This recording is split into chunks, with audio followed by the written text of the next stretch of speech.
இன்னைக்கு நம்ம பார்க்க போகிறது என்னன்னு பார்த்தீங்கன்னா செட் 9th ஸ்டாண்டர்டில் இருக்கும்ல ஃபஸ்ட்டு சாப்டர் அதுதான் செட் தமிழில் வந்து கணம். கணம் செட் அப்படின்னா என்ன அப்படின்னு பார்த்தீங்கன்னா வெல் டிஃபைன்டு அதை மட்டும் நல்லா ஞாபகம் வச்சுக்கோங்க. அதாவது நன்கு வரையறுக்கப்பட்ட. அது என்ன நன்கு வரையறுக்கப்பட்ட அப்படின்னு கேட்டிங்கன்னா ஒரு இது இருக்குன்னா அதை வந்து யாராலையுமே வந்து என்ன செய்ய முடியாதுன்னா சேஞ்ச் பண்ண முடியாது.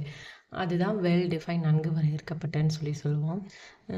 இப்போ வந்துட்டு ஒரு ரூபா காயினுடைய வந்துட்டு ஒரு 10 காயின் வச்சுருக்கீங்க அப்படின்னா அது வந்து அதோடைய மதிப்பு வந்து 10 ரூபா.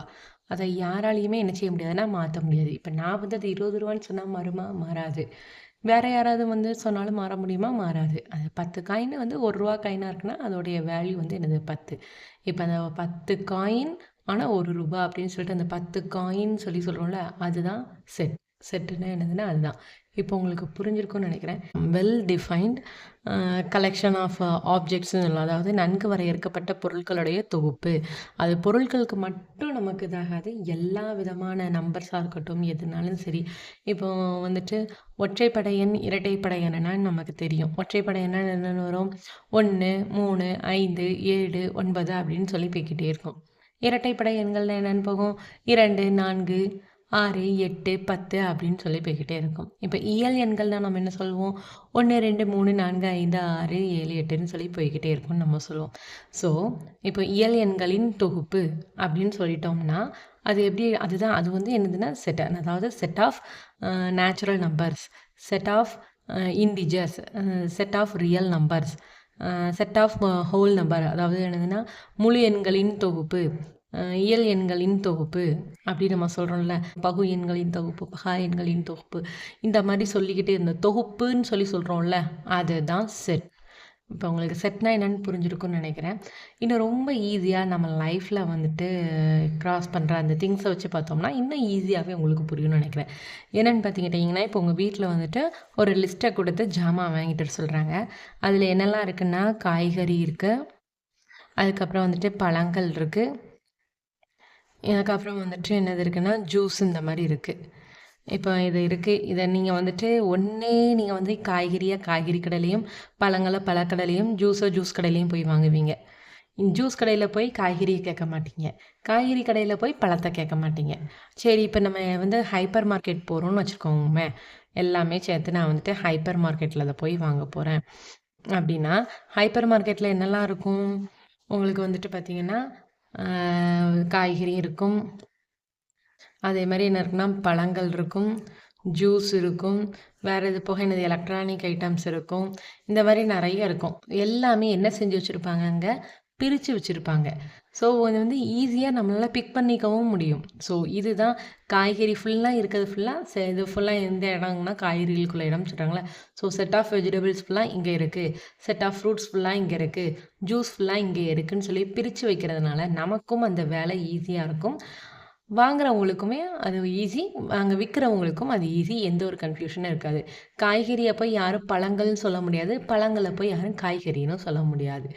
இப்போ உங்களுக்கு நல்லா புரிஞ்சிருக்கா? இதே மாதிரி எக்ஸாம்பிளுக்கு நான் நிறையா சொல்லலாம். லைப்ரரி, இப்போ நான் சொன்ன நம்பர்ஸ் எல்லாமே அது. அப்புறம் வந்துட்டு என்ன சொன்னால் ஆங்கில உயிரெழுத்துக்களின் எண்ணிக்கை, செட் ஆஃப் இங்கிலீஷ் ஆல்ஃபபெட்ஸ்ன்னு நம்ம சொல்லலாம், இல்லைனா செட் ஆஃப் வவல்ஸ்ன்னு சொல்லலாம். அதேமாரி இப்போ நான் தமிழ் மெய்யல்களின் எண்ணிக்கை அப்படின்னா நீங்கள் என்ன சொல்லுவீங்க? இக்கு இங்கி சேஞ்சு அப்படின்னு சொல்லுவோமா? புரியுதா? இதெல்லாமே நமக்கு என்னதுன்னா அந்த செட் ஆஃப் தொகுப்பு இந்த மாதிரி வந்துச்சுன்னா அது வந்துட்டு என்ன சொல்லலாம் அப்படின்னா கணம். அதுதான் என்னது செட் அப்படிங்கிறதுன்னு அர்த்தம். இப்போ செட்டுனா என்னங்கிறது உங்களுக்கு நல்லாவே புரிஞ்சிருக்கும். எதெல்லாம் செட்டாக இருக்கும் இருக்காது அப்படிங்கிறதுக்குனா இதுலேயே நம்ம சொல்லிட்டோம் நன்கு வரையறுக்கப்பட்டேன்னு. இப்போ ஒரு கிளாஸ் ரூமில் எத்தனை பசங்க இருக்காங்க எத்தனை பொண்ணுங்க இருக்காங்கன்னா நம்மளால் கிளியராக சொல்ல முடியும். அதே இது வந்துட்டு இந்த கிளாஸில் எத்தனை பசங்க நல்ல பசங்க எத்தனை பசங்க கெட்ட பசங்கன்னு சொன்னால் யாராலையும் கண்டுபிடிக்க முடியுமானா முடியாது. ஏன்னா எனக்கு பிடிச்சிருக்கவங்க உங்களுக்கு பிடிக்காமல் இருக்கலாம், உங்களுக்கு பிடிச்சிருக்கவங்க வந்து எனக்கு பிடிக்காமல் இருக்கலாம். ஸோ அது வந்து மாறுபடுங்கிறதுனால நம்ம அது கிளியராக சொல்ல முடியாது. அதே மாதிரி இந்த பூக்களில் வந்து எந்த பூக்கள்லாம் நல்ல பூக்கள் அப்படின்னு சொல்கிறோம்னா ரோஸும் ஸ்மெல் வரும், அதே மாதிரி என்னது மல்லிகைப்பூவும் ஸ்மெல் கொடுக்கும். மரிக்கொழுந்தா இருக்கட்டும், எல்லா பூவுமே என்ன செய்யணும் வாசம் கொடுக்கும். எனக்கு ரோஸ் பூ பிடிச்சிருக்குங்கிறதுக்காக ரோஸ் தான் நல்லதுன்னு சொல்ல முடியாது.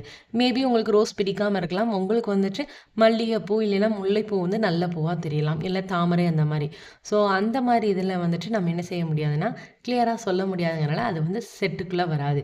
பட் பூக்களுடைய தொகுப்பு அப்படின்னு சொல்லும்போது அது செட்டாக எடுத்துக்கிடலாம். உங்களுக்கு புரிஞ்சிருக்கும்னு நினைக்கிறேன். இப்போ ஒரு கிளாஸில் நல்ல மாணவர்களுடைய தொகுப்பு அப்படின்னு சொல்லி கேட்டோம் அப்படின்னா அந்த நல்ல அப்படின்னு சொல்லிட்டு வருது பார்த்தீங்களா, அது வந்து வெல் டிஃபைன்டெலாம் வராது. அதே மாதிரி நல்ல பூக்களின் தொகுப்பு, நல்ல காய்கறி, நல்ல காய்கறினா நல்ல காய் எது கெட்ட காயின்னு தெரியும். சத்துள்ள காய்கறினா எல்லா காயுமே சத்துள்ள காய் தான். ஸோ இதுதான் நல்ல சத்துள்ளதா, அது சத்து இல்லாதது நம்மளால் சொல்ல முடியாது.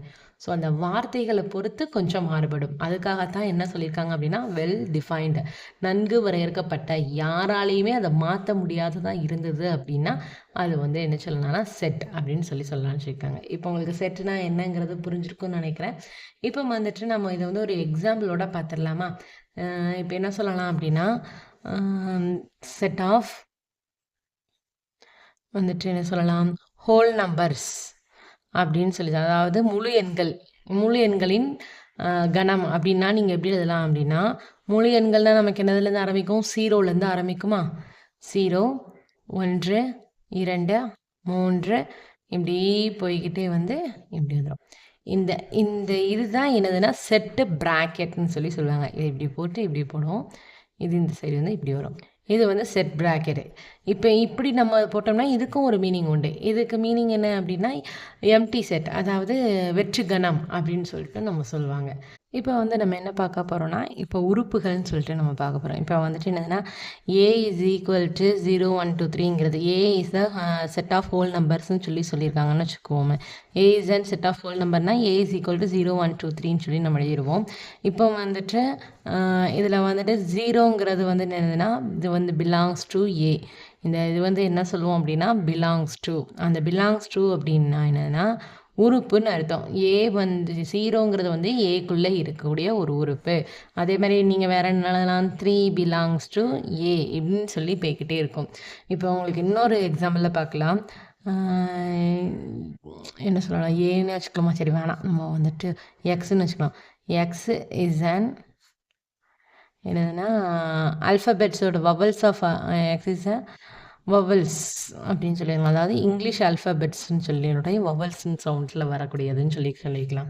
இப்போ நீங்கள் இங்கிலீஷில் வர இங்கிலீஷ் லெட்டர்ஸோடைய வவல்ஸ்னால் நீங்கள் என்ன சொல்வீங்க?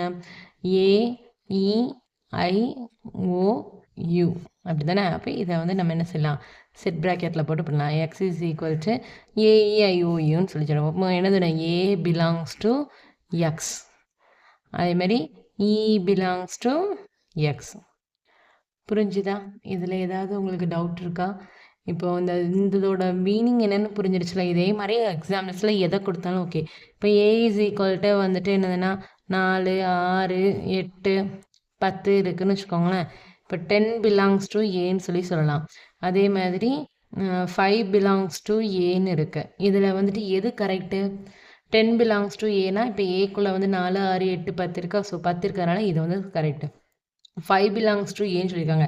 இந்த ப்ராக்கெட்டுக்குள்ளே 5 ஏதாவது இருக்கா? இல்லை. ஸோ இந்த சென்டென்ஸ் வந்து என்னது ஃபால்ஸ். இப்போ உங்களுக்கு இது நல்லா கிளியராக புரிஞ்சுன்னு நினைக்கிறேன். இது வந்து ஒரு எலமெண்ட் மட்டும் கொடுக்க மாட்டாங்க. மேபி வந்து நிறைய கொடுப்பாங்க. எப்படின்னு பார்த்தீங்கன்னா A is equal to 1, 2, 3, B is equal to 4, 5, 6, C is equal to 10, 11, 12. இப்போ இந்த இதெல்லாம் வந்துட்டு என்ன சொல்கிறாங்க அப்படின்னா சி வந்து belongs to sorry 6 belongs to C, 4 belongs to B, 5 belongs to A. இதில் எதெல்லாம் ட்ரூ எதெல்லாம் ஃபால்ஸ்ன்னு நீங்கள் இப்போ சொல்லணும்.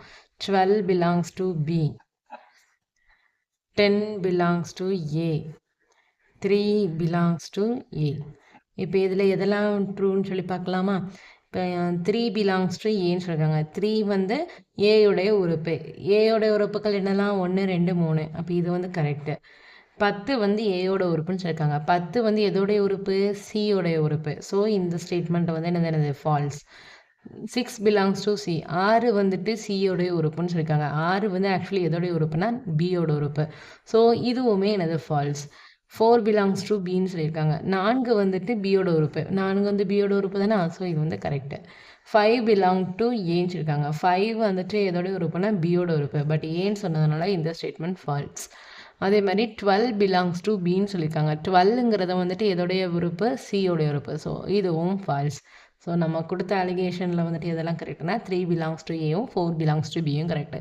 இப்போ உங்களுக்கு வந்து பிலாங்ஸ் டு அப்படின்னா மீனிங் என்னங்கிறது உங்களுக்கு இப்போ கிளியராக புரிஞ்சிருக்கும்னு நினைக்கிறேன். ஓகே, இந்த வீடியோவில் செட்னா என்னங்கிறத கிளியராக பார்த்துட்டோம். அப்கமிங் வீடியோஸில் வந்துட்டு ரெப்ரசன்டேஷன் ஆஃப் செட்னா என்ன அண்ட் எக்ஸசைஸ் எல்லாத்தையுமே ஸ்டெப் பை ஸ்டெப்பாக பார்க்கலாம். இந்த வீடியோ பிடிச்சிருந்ததுன்னா லைக் பண்ணிவிட்டு மறக்காமல் சேனலை சப்ஸ்கிரைப் பண்ணி உங்கள் ஃப்ரெண்ட்ஸ் சர்க்கிளுக்குமே ஷேர் பண்ணி விடுங்க. அட் தி சேம் டைம் ஏதாவது டவுட்ஸ் இருக்குது இல்லை ஏதாவது இம்ப்ரூவ் பண்ணணும்னு நினைக்கிறீங்கன்னா அதையுமே கமெண்ட்டில் ஷேர் பண்ணுங்கள். இன்னொரு இன்ட்ரெஸ்டிங்கான வீடியோவில் பார்க்கலாம். அது வரைக்கும் பாய். தேங்க்ஸ் ஃபார் வாட்சிங்.